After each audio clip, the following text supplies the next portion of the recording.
Yempo raw, te. Spicy. So yung guys, oh, yung ating yempo. Paganda niyan. Ito yung ating pata. At syempre, yung nawawala yung langgunisa natin, barbecue. Kami sasabi natin. Ayan, nakita yung itsura niya. Mababoy natin. Napakahirap ng buhay. Di ba? Kaya anak ko, lahat yan, pati manugang ko yan. Naghanap buhay namin yan. Kasi hindi naman kami pinanganak ng mayaman. Kaya kailangan natin maghanap buhay. Kailangan natin makaipon para sa future nila. Pangkain na araw-araw. Ganun, di ba? O yan, kaya pagtitinda ko lagi yan. Nag-aaral pa yan, guys. Bili na kayo guys. Pasok. Sa Hindi tayo December pumasok, pupunta 24 rito. and New Year, dito na kayo sa Liberty Cruise Stall number 98. Makikita nyo yun, Apos. Ayan o.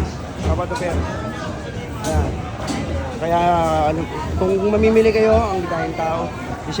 December ano ngayon? December 7. 7. Tinalatinda namin. So ayan guys ha, yun ang mapapayo Kaya ko sa natin inyo. yung ano. Galingan mo magtinda. Yes. Okay.